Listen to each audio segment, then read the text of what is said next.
Hi guys, welcome to my vlog. I have a lot today to share with you. First of all, I've been doing the blocks, the stitch and flips, which I'm going to show you in a few minutes. We also built a wall that's going to house the door from the kitchen to my sewing room, which is I'm so excited about. And I decided this morning, very spur of the moment, that I'm going to start a new series in March that was inspired because I am tired of living in a crazy mess of a sewing room, and I know I can do better, and I know I can get my sewing room to a point that I really is a sanctuary, that is really a sanctuary for me, and a place where I can create and feel good about creating and not have the guilt of all this stuff. So just a little history. I've been sewing for about let's see, my youngest son is 25, and I started sewing when he was a baby. So like, you know, so 24 years, I guess. Before that, I dabbled a little. I made some curtains. I did some other projects, but I really got into sewing and specifically quilting after he was born. So I have accumulated so much stuff over the years, and unfortunately in moving, I moved a lot of that stuff with me. I'm going to take you on a tour of my sewing room right now. It's a mess, so I'm warning you. I mean, this background looks real pretty and stuff, but I'm going to show you real life exactly what I'm dealing with, and then I'm hoping in March, starting in March, I'll have my blog up and going, and we also can work together maybe on organizing our sewing space, no matter how big or small. And I realize I'm blessed. I have the largest room in this house as my sewing space. I know that is a blessing, and I know that not everybody has that, and I personally have not always had that. So I realize that, but I really want to design something that's going to help us all just be more creative. So my goal right now, what I'm thinking, like I said, I came up with this morning, and I'll show you why in a minute, was to think of maybe March through maybe September, because I know a lot of us, including myself, start to really sew in September and get ready for the holidays and make some things for gifts and stuff like that. So my goal is to have it March, April, May, June, July, August, and then September. And hopefully we can have a wonderful fall and enjoy our spaces and really be creative. So let's get started taking a look at my space, and I'll show you what inspired me to do this. So let's just take a look into my sewing space. First of all, it's off the kitchen, and you can see my husband is building this wall here, and it's gonna house a door, which we have ordered. So like I try to keep it real, guys. This has not been cleaned up. It hasn't, nothing like that. I've just kind of decided to start recording. You can see our beautiful view, but it's all wintry here in Pennsylvania. This is where I keep all my journaling stuff. Right now, I am gonna order a desk for this area. So it's all my journaling, my Bibles, anything like that for my devotions in the morning. And of course, all my recording chargers, equipment, all that wonderful stuff. This thing holds all my scrapbooking, or most of my scrapbooking stuff. I need to go through it because I really don't scrapbook anymore. I have my zippers right now up there in those baskets. And I'll just pan the room a little bit for you. I am getting organized, but boy, it's been a work in progress. So I started really trying to pull things out since I've kind of put things where I want them for now. And then I am now going through and cleaning out the things in each of these compartments, which has been interesting. And the first thing that kind of prompted me to decide to do this organization challenge or blog or whatever you want to call it is this. You can see I have a ton of scissors. I have Gingers, I have the K. Buckley's, I have just scissors I've collected over the years. I have little ones, big ones, all kinds. And I thought, this is ridiculous. There's no reason that anybody needs this many scissors, even if you are a quilter. So that kind of got me started, and I laid them all out, and I thought, gosh, this is excessive, and there's plenty of people who could really use some of this equipment. So I'm gonna clean that out, and that's gonna be something we'll talk about in March too. I have quilt tops. Over there in the corner are tons of UFOs, unfinished objects. This is my kind of my set right now. I have, as you can see, recording equipment here. This is my monitor that I can see myself when I'm recording.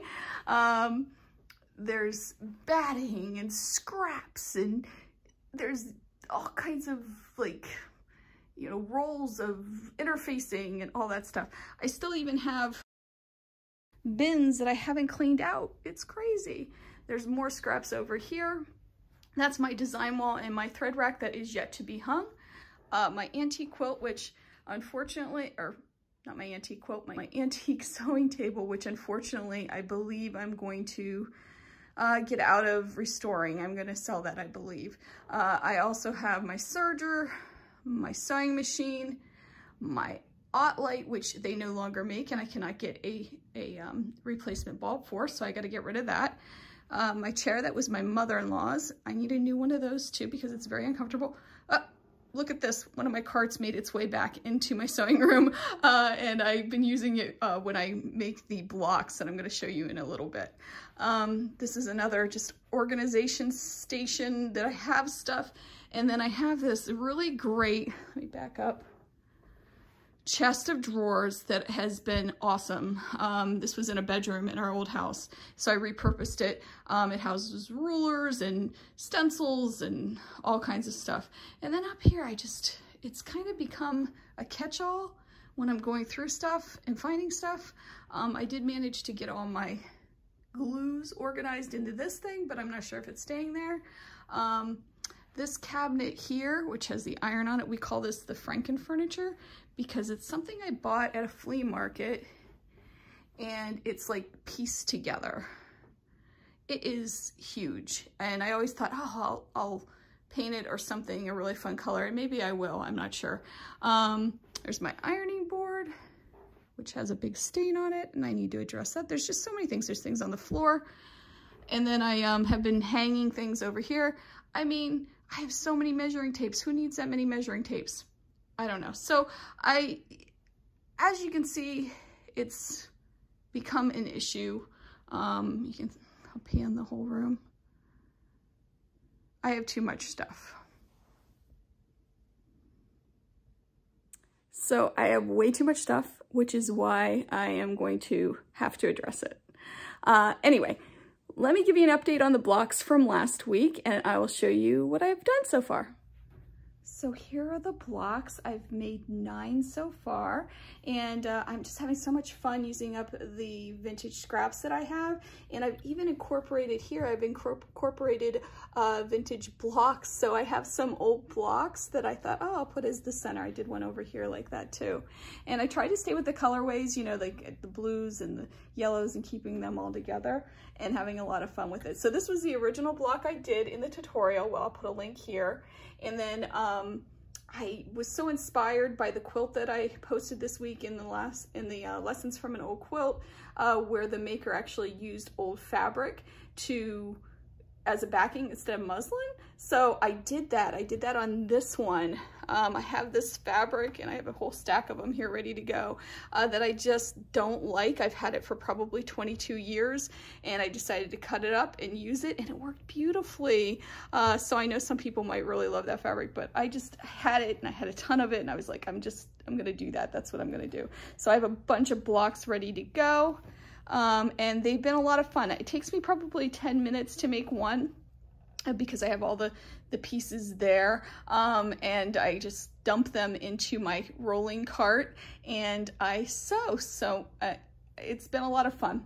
I also started adding some embellishments, and I'm going to show you how to do that in a moment. So you can see right here I have here, actually you can see it on the back probably a little bit better. I just used some of my fun stitches on my machine, and I'm gonna keep doing that with all these. It's been a ton of fun. So let's take a look at that now. I'm gonna set up the camera over by my machine so you can see me actually putting some of those cool stitches on. So I added some really bright pink thread to my to my machine. I put the bobbin in and I put on an F foot because that's usually what the decorative stitches call for. I also made maybe, I don't know, probably it was probably like 3 or 4 years ago when I got my machine. I made this booklet of all of my stitches, all of my decorative stitches. That one's in upside down.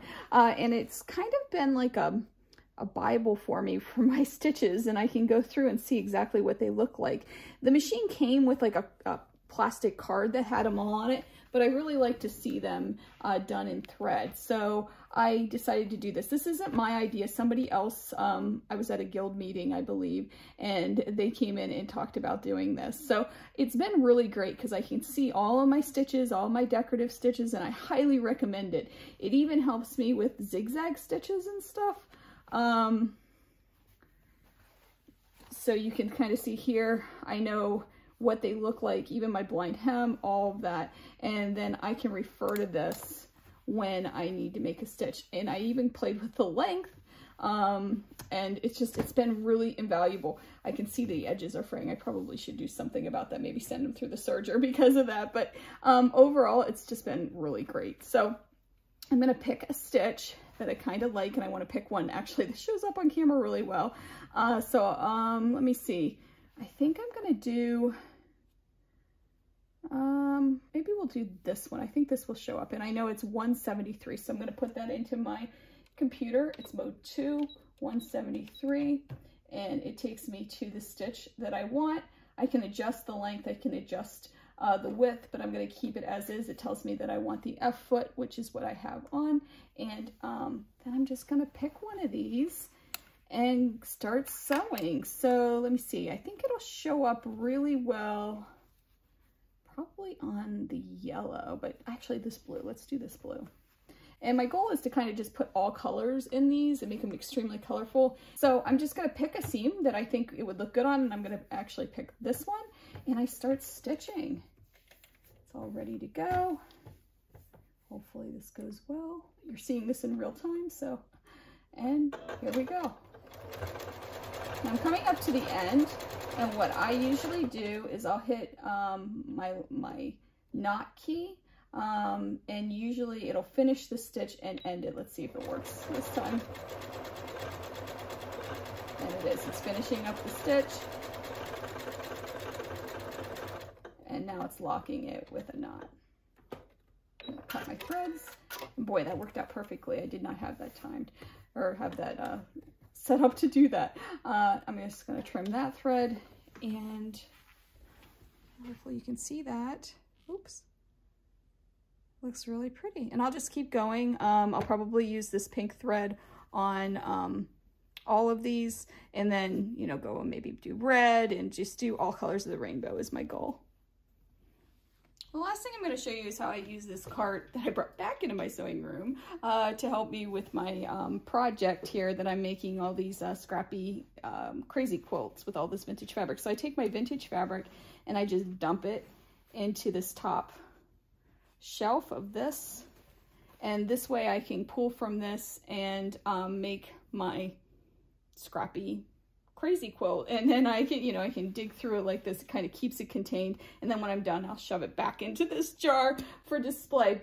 I hope you enjoyed watching this vlog. This is what's happening in my life right now, and if you want to hear about other things, like certain areas of my sewing room, or you just want some more inspiration or something, let me know. Put it, you can either email me, you can email me on Facebook. I have at Sew the Distance, I have a site, although I'm not on it very often.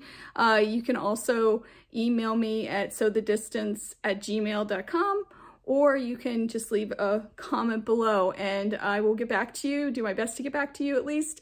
And anyway, I hope you enjoyed it, and I look forward to helping you get organized on your sewing space too and on your journey. I'll see you soon. Bye.